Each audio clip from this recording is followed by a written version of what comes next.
मी परागजी करंदीकर यांना विनंती करतो की आपण व्यासपीठावरती यावं आणि आपली पहिली कविता सादर करावी। पराग करंदीकर, महाराष्ट्र टाइम्सचे, यांना विनंती करतो की आपण मंचावरती यावं आणि कविता सादर करावी।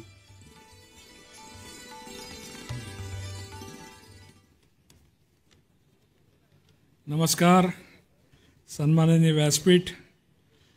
या सगळ्यांमध्ये बहुतेक मी सगळ्यात छोटा आहे, म्हणजे अंगाने नाही पण वयाने, त्यामुळे बहुतेक पहिला नंबर माझा लावला राजसाहेबांनी। कविता आणि माझं फार काही प्रेम नाही, मी पण राज आदेश आल्यानंतर काय पर्याय नसतो, त्यामुळे आज तुमच्या पुढे पहिल्यांदाच आयुष्यात कविता वाचतोय, सांभाळून घ्या। कविता आहे ज्ञानपीठ पुरस्कार विजेते आणि मराठीतले एक खूप मोठं नाव असलेले विंदा करंदीकर यांचीच। मी पराग करंदीकर असलो तरी त्यांचं आणि माझं कुठलंही नातं नाही। कवितेचं नाव आहे एवढे लक्षात ठेवा। उंचीनं आपुली वाढते फारशी वाटून ठेवा, श्रेय ज्याचे त्यास द्यावे एवढे लक्षात ठेवा। ती पूर्वजांची थोरवी त्या पूर्वजांना गौरवी, ती पूर्वजांची थोरवी त्या पूर्वजांना गौरवी, तीन कामी आपुल्या एवढे लक्षात ठेवा। जाणते जे सांगती ते ऐकून घ्यावे सदा, जाणते जे सांगती ते ऐकून घ्यावे सदा, मात्र तीही माणसेच एवढे लक्षात ठेवा। चिंता जगी या सर्वथा कोणानं येई टाळता, चिंता जगी या सर्वथा कोणानं येई टाळता, उद्योग चिंता घालवी एवढे लक्षात ठेवा। विश्वास ठेवावाच लागे, विश्वास ठेवावाच लागे, व्यवहार चाले त्यावरी, सीमा तयाला पाहिजे एवढे लक्षात ठेवा। दुप्पटीने देतेसी जो ज्ञान आपण घेतलेले, तो गुरुचे पांग फेडी एवढे लक्षात ठेवा। आणि शेवट सगळ्यात महत्त्वाचा आहे, माणसाला शोभणारे युद्ध एकच या जगी, त्याने स्वतःला जिंकणे एवढे लक्षात ठेवा, त्याने स्वतःला जिंकणे एवढे लक्षात ठेवा। धन्यवाद। धन्यवाद सर। बघा, मोठ्या माणसांची दृष्टीही वेगळी आणि शब्दही वेगळे। तुमच्या माझ्यासारखा सर्वसामान्य माणूस ज्याला फार शहाणपणा करू नका असं म्हणतात, त्याला विंदांनी एवढे लक्षात ठेवा असं सांगितलंय। तर ही त्यांची दृष्टी, त्यांची सृष्टी आणि त्याच्या पद्धतीने त्यांचे शब्द।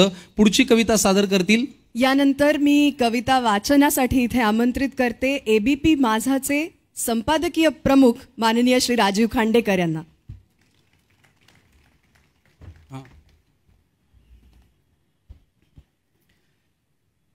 मराठी राजभाषेच्या दिनानिमित्तानं खरं तर आपण सगळेजण जमलेले आहोत आणि हा फार आनंद देणारा असा प्रसंग आहे की कविता ऐकायसाठी इतक्या मोठ्या संख्येनं लोक जमलेत। मला असं आठवतं आहे की गेल्या 20-25 वर्षांमध्ये ज्या परंपरा पद्धती आपल्याकडं नव्हत्या, ज्या नव्यानं सुरू झाल्या, त्यात एक जी दिवाळी पहाट की जी पूर्वी नव्हती, पण आता गावोगावी दिवाळी पहाटेचे कार्यक्रम सुरू झालेले आहेत। दुसरी परंपरा जी अलीकडं सुरू झाली पण जी सगळ्या महाराष्ट्रव्यापी झाली, ती पाडव्याच्या दिवशीच्या शोभायात्रा ज्या महाराष्ट्रभर आता निघतात। तिसरी परंपरा जी महाराष्ट्र टाइम्सनं सुरू केली, नंतर लोकमतनं केली, ती नवरात्रामध्ये विशिष्ट रंगांचे कपडे घालून, ते पूर्वी फक्त बायकांपुरतं होतं, आता मी बघतो की पुरुषसुद्धा तसेच सगळा महाराष्ट्र एकेका रंगामध्ये रंगलेला दिसतो। मला असं बघायला खरंच आवडेल की महाराष्ट्रभर हा जो राज ठाकरेंच्या प्रेरणेतून कार्यक्रम होतोय आणि इतके कवी जे मुळामध्ये कवी नाही आहेत ते कविता म्हणतायत आणि असे कार्यक्रम ह्या दिवशी महाराष्ट्रभर होत आहेत आणि जागोजागी ठिकठिकाणी या पद्धतीनं कवितांचं वाचन होतं आहे। म्हणजे मला डोळ्यासमोर आलं तरीसुद्धा मन असं उल्हसून गेलं आणि आनंदानं मन भरून गेलं की असे कार्यक्रम, ही परंपरा जर महाराष्ट्रभर पसरेल तर काय सुंदर, म्हणजे सगळ्या देशाला हेवा वाटेल, जगाला हेवा वाटेल असं काहीतरी यातून निर्माण होईल। त्यामुळं अशा कार्यक्रमाचं आयोजन केल्याबद्दल आणि त्यात बोलवल्याबद्दल खूप मनापासून आभार। मी जी कविता म्हणणार आहे ती कुसुमाग्रजांचीच स्वधर्म या नावाची आहे. खरं तर ह्या कवितेच्या बद्दल मी असं सांगेन की आपल्यापैकी प्रत्येकाच्या आयुष्यामध्ये कधीतरी असा एक प्रसंग येतो आणि आपल्याला अमुक पद्धतीनं आपण का वागू शकलो नाही, इथं असं आपण का करू शकलो नाही, अमुक एखादा असा वागला आणि त्याचं कसं त्याला काहीतरी मिळालं आणि आपल्याला त्याच्यासारखं वागता येत नाही, याची मनामध्ये खंत होते, मन खंतावतं, दुःख होतं. आणि खरं तर असं आहे की आपण जसे असतो तसेच आपण असतो. त्यामुळं आपण इतर कुणासारखं बनण्याचा उगाच प्रयत्न करायच्या फंदात पडू नये. तुमचं जे आहे तीच तुमची ओळख आहे आणि तीच खूप महत्त्वाची आहे. तोच तुमचा स्वधर्म आहे, या अर्थाची ही कविता. दिवसाचा गुण प्रकाश आहे, रात्रीचा गुण श्यामलता. दिवसाचा गुण प्रकाश आहे, रात्रीचा गुण श्यामलता. गुण गगनाचा निराकारता, मेघांचा गुण व्याकुळता. माझ्या मते इथपर्यंत सगळ्यांना कळलं असेल. श्रेयस करते असो नसो वा, निज धर्माविण नाही गती. कैद चराचर आपुल्या ठाई, त्यात मुक्तता त्यात रती. चराचर म्हणजे निसर्ग. सांगशील का कधी धरेला, वाहात जातू जलापरी. आपण कधी जमिनीला असं सांगू शकतो का की तू पाण्यासारखं वाहत जा? नाही सांगू शकत. सांगशील का कधी धरेला, वाहात जातू जलापरी. धगधग त्या बिजलीस बसाया, दवाप्रमाणे फुलावरी. आपण बिजलीला कधी असं दवाप्रमाणे फुलावर बस असंही सांगू शकत नाही.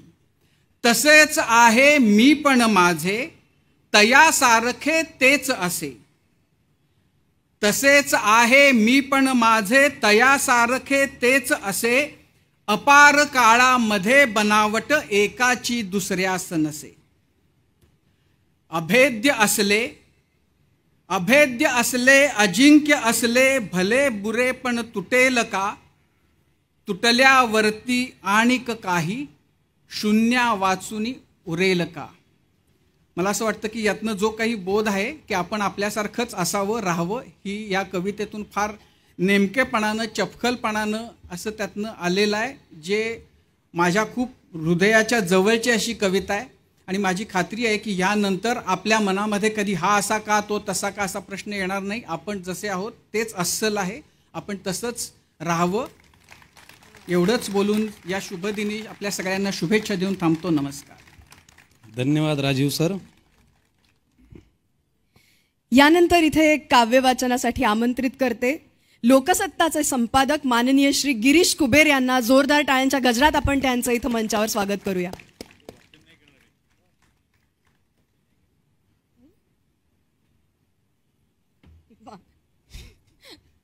मला आता येताना गिरीश सर असं म्हणाले, मी काव्य वाचन करणार नाहीये, मी म्हणणार आहे.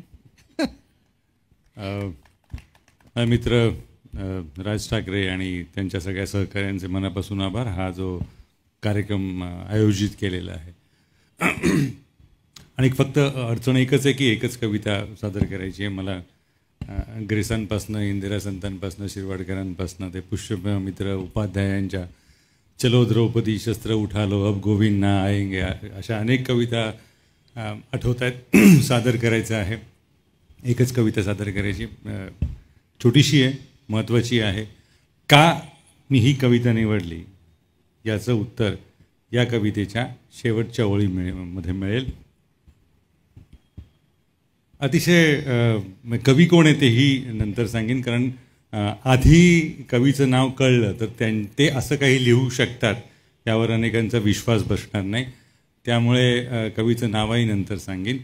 संकर्षण स्पृह आहे, स्वतः कवितेवाले आहेत, त्यांना कदाचित ही कविता माहिती असेल. कविता अशी आहे. फक्त एकदा तुझ्यात यावे, फक्त एकदा तुझ्यात यावे, तुझा गिळावा एकच ओठ, फक्त एकदा तुझ्यात यावे तुझा गळावा एकच ओढ, फक्त एकदा आणि करावी, फक्त एकदा आणि करावी शतजन्मातील एकच चोरी, फक्त एकदा आणि करावी शतजन्मातील एकच चोरी, कुबेर होऊनी तुझ्यात यावे होऊन जावे पुरे भिकारी. ही विंदा करंदीकरांची कविता आहे. डंख असं तिचं नाव आहे. त्यामुळे कुबेर होऊनी तुझ्यात यावे कवितेला उद्देशून आहे. उगीच गैरसमज नसावा. धन्यवाद. Thank you Kuber sir. मी लोकमत मीडियाचे चेअरमन विजयजी दरडा साहेबांना विनंती करतो की आपणही मंचावरती यावं आणि कविता सादर करावी. विजय दरडा साहेबांना विनंती की आपण कविता सादर करावी. एखाद्या कार्यक्रमाकडे किती वेगळ्या दृष्टीने पाहिलं जाऊ शकतं ह्याचं उत्तम उदाहरण म्हणजे आजचा कार्यक्रम आहे. जितका आम्हाला अगदी कविता ऐकवाव्याशा वाटतात तेवढं आम्हाला गप्प करण्यात आलं आहे. आणि ज्यांना कविता कधी ऐकवण्याचा अनुभव नाही अशा वेगवेगळ्या क्षेत्रातल्या माणसांना कविता सादर करायची या संधी राजसाहेबांच्या व्हिजनमधून मिळाली आहे. मला वाटतं या व्हिजनसाठी या दृष्टीने या कार्यक्रमाकडे पाहण्यासाठी जोरदार टाळ्यांनी परत एकदा आपण पुढच्या कवितेकडे वळूया. सादर करतायत विजयजी दरडा साहेब. सन्माननीय मंच, आज मराठी भाषा गौरव दिन आणि त्याला मराठी राजभाषा दिवससुद्धा आपण म्हणतो. आजचा दिवस हा राजदिवस आहे आणि म्हणून राजसाहेबांनी जे बोलवलेलं आहे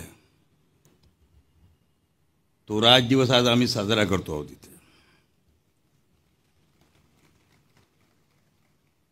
राजसाहेबांच्या नावावर थोड्या टाळ्या जास्त व्हायला पाहिजे होत्या असं वाटलं मला.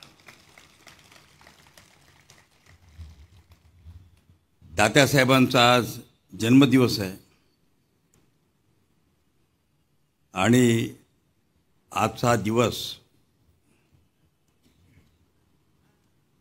आपण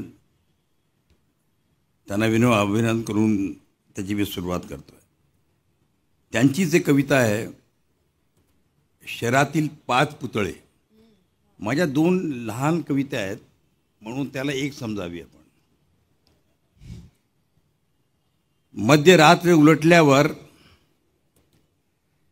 शहरातील 5 पुतळे एका चौथऱ्यावर बसले आणि टिप गाळू लागले.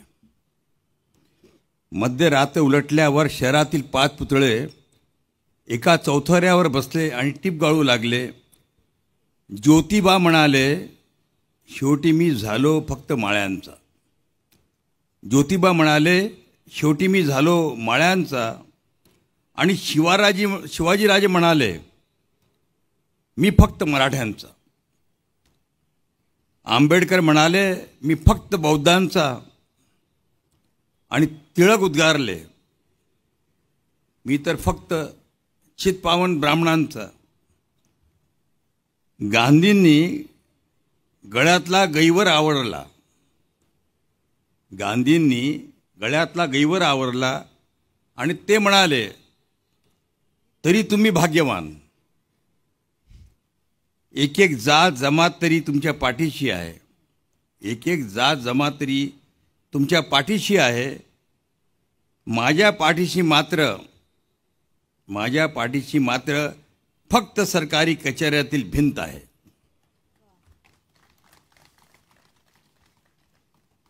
आणि एक छोटीशी कविता, तिचं नाव आहे अंतिम तारीख. आणि 1976 ही कविता मी लिहिली होती आणि ती सत्यकथेमधून प्रसिद्ध झालेली होती.